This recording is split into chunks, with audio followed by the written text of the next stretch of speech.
Hello and welcome to KOIN Conversations. I'm Allie Osborne and I'm so excited about the guest joining us today. He is a high jumper for Texas. You may recognize him as a high jumper for Oregon back in his days. And he's now into writing a little bit of some sci fi fantasy goodness. So please welcome on the show Osawese Agbonkonkon. It's great to have you here. Thank you for having me.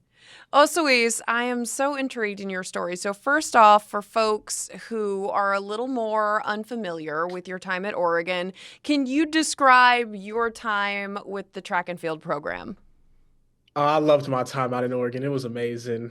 So committed to Oregon out of high school. Took a visit up there. It was amazing, and signed there. So got to campus in September. I'm sure a lot of people understand that. It's a little different than everywhere else because Mhm. they start in August. But just getting to be out there, Hayward Field. Sure, many people have seen that. It's kind of a spectacle. And it was a great experience for me being out there. Got to compete with a great team, got to meet a lot of amazing people who I still talk to today. And, I loved my time up there. Absolutely. And I also wanted to ask you, as a track and field athlete, especially during your time for Oregon, how were things different compared to competing for 5A track championships back in your home state of Texas? I would say just the level of spectacle was completely different. I mean, Oregon, Eugene is Tracktown, USA, so lots of fan support, huge stadium. So just getting that opportunity to be out there was really great for me. And is there any memory that stands out in your mind from the time that you spent at Oregon? Oh, definitely. I would say one of our meets in California, Mount Sac. That was one of my best meets of the year.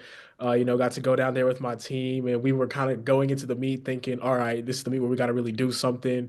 We got to show people this is where we are. And, we went down there and we had a really great meet, one of my highest jumps of the season. So my parents got to come out and see that as well. So it was just great all around for me.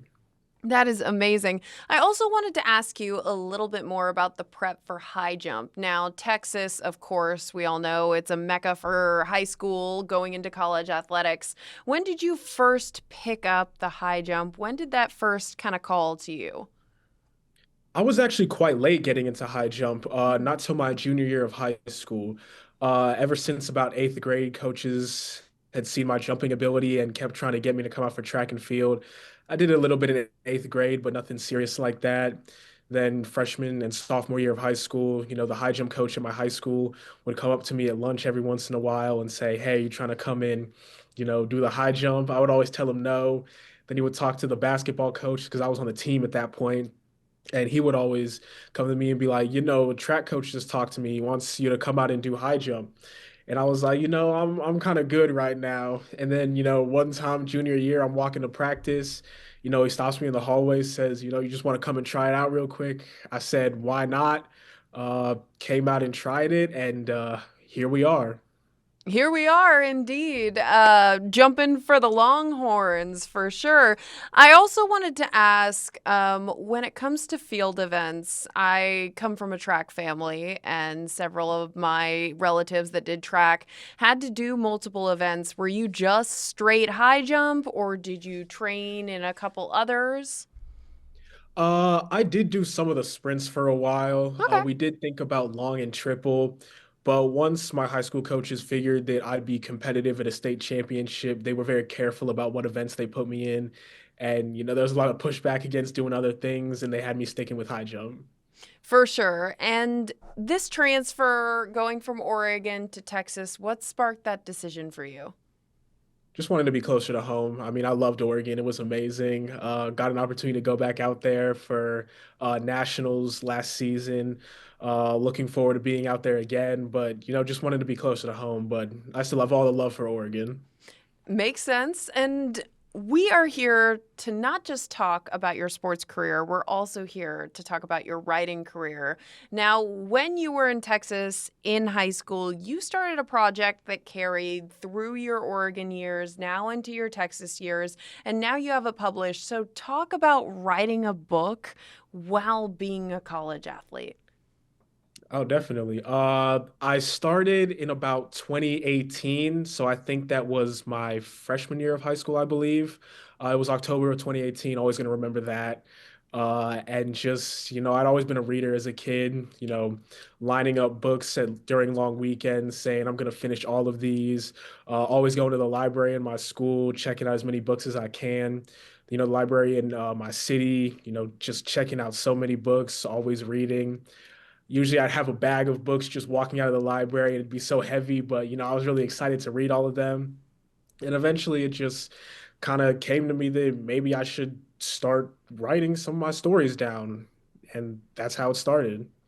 I love that. And the inspiration for the book that you just published, can you tell me a little bit about the plot, about what it's really all about?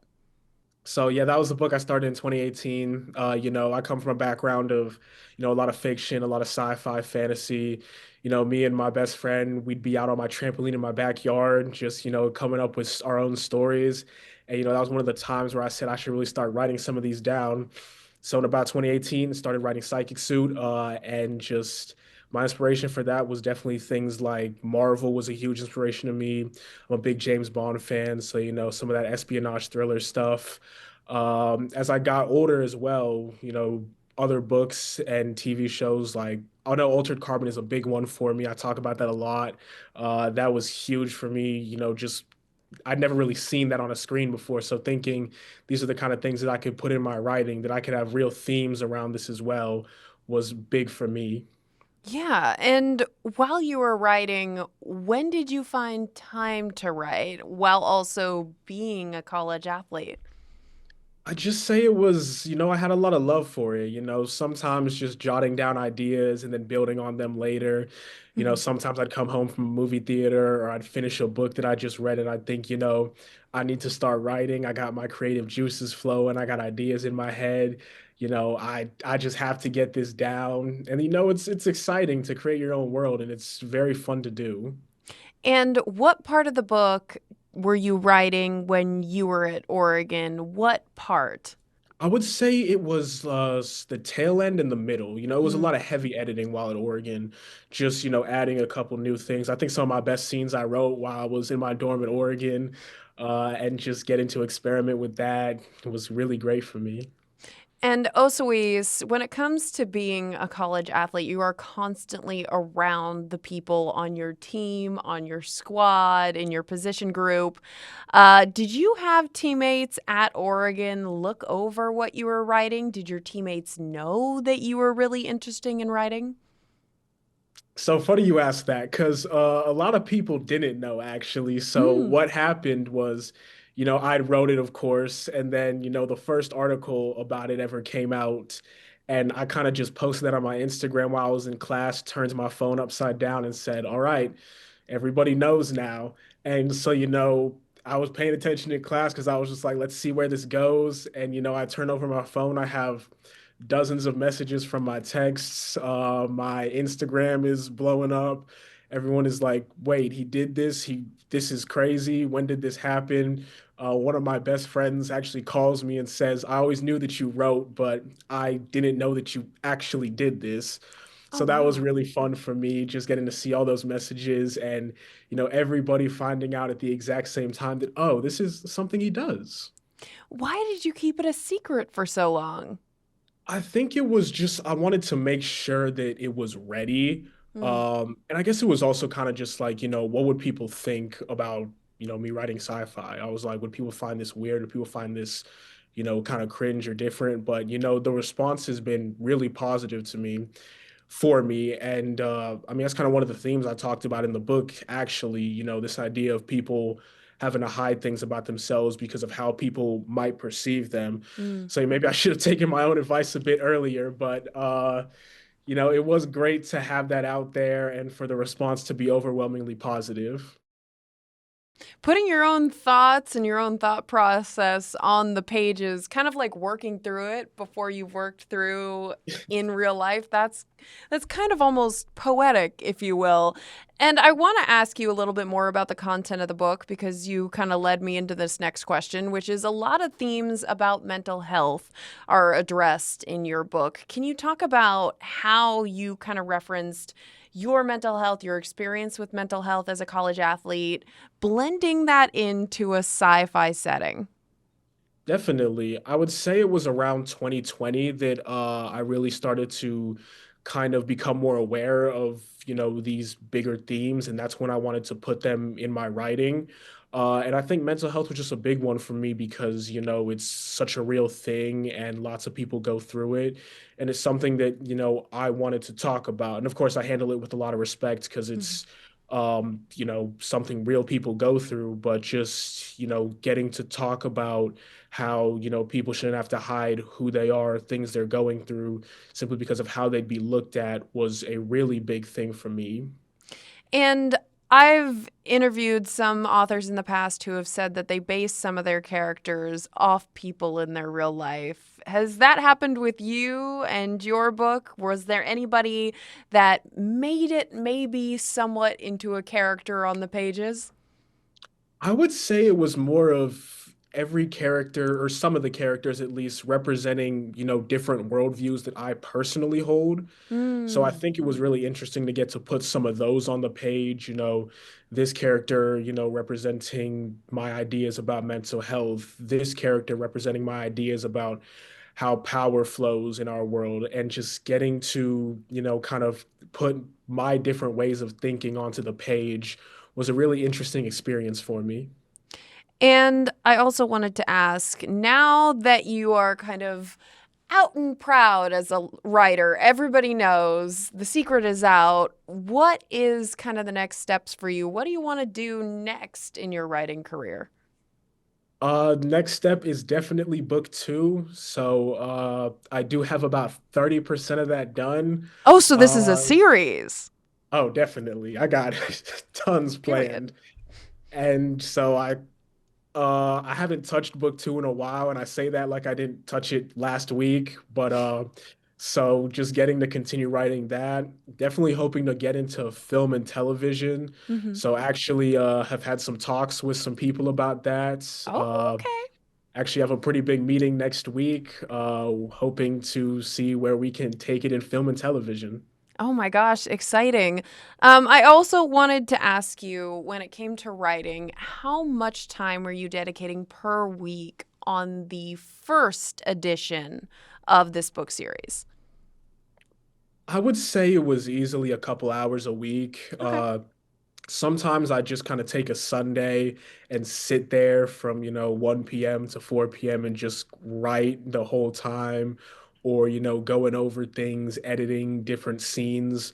Sometimes, an idea would just hit me and I'd say, all right, I have to get this down. So I'd be typing it out on my phone. And I actually had to switch keyboards on my phone one time because apparently I was typing so much that like my other keyboard couldn't keep up with it, so I had to change to a different keyboard. I'm not entirely sure about the technical side of all that, but that's just what happened. So, The getting to man's write is has always been writing a so thing. fast. He can run so fast. He can write so fast. He's breaking the darn phone, people. I also wanted to ask, can you give me a little bit of a synopsis of the plot? Tell me a little Oh, bit about like definitely. what's going on in the first book. So, the book revolves around a group of characters called psychics. They are these people blessed with powers by an alien metal. Hmm. This is a very rare metal. Of course, it's expensive because they hold a monopoly over it. And using this monopoly, their ancestors, and of course, them as their future generations, have gotten quite wealthy and politically influential. Hmm. And so, a terrorist organization called the Circle infiltrates one of their organizations, steals some of the metal and uses it to pull off a terrorist attack in New York City. And now they have to go and stop these people. That is hearing your inspirations earlier in our conversation, now hearing the plot, it makes so much sense. I can see where all those inspirations kind of fit in there. I also, something just came to mind that I thought would be kind of intriguing to ask you. What was the best place to write on Oregon's campus? Was there any place where you would just sit and the ideas would flow? I think Hayward Field was one of the best places to write, because you could go and sit up in the stands, and you'd actually get a quite good view of part of the campus at least. Hmm. So, getting to sit there with that view and kind of just, writing on my computer. I take pictures of it every once in a while, especially at night when they'd have the lights at Hayward up, and, it was just great to write up there at Hayward Field. Oh my gosh, I can completely concur with you. All good ideas are conjured at Hayward Field, I like to believe, but that might just be my bias. And how can people find your book? How can people buy your book? All that good stuff. Amazon, Barnes and Noble, Apple Books, Google Books, essentially wherever you can get books. I love it. I love it. And in Texas, is there any chance you will be visiting Oregon for an upcoming track meet, anything like that? Definitely hoping to make my way out to Oregon earlier than nationals. So we'll check the schedule and see if I can make it a possibility. Potentially, when it comes to track invites and different meets like that, do kind of sometimes blend conferences. So you never know. You never know. Track is a little more fluid than a Yes. soccer or a basketball or a football, if you will. And how can people follow you? How can people keep up with your story? Instagram and Twitter, at Osawese. And yes, if you'd like to keep up with it, I'd be so grateful. Thank you. And last question, what advice do you have for college athletes, for people basically with a main hustle that wants to pursue their passion, whether it be writing or another craft that they just are feeling called to? What advice do you have? I mean, you just got to do it. I mean, I really loved writing and getting to put my ideas down on the page was, a great experience for me personally as well. So I'd say it's just start, just put it out there and enjoy yourself. Life's too short. Yep, you couldn't have put it better myself. Osawese, thank you so much. It's been a pleasure chatting with you today. That is it for Coin Conversations. Tune in for more with the Coin Plus app. Thank you, Osawese. It's great having you here. Thank you so much for having me.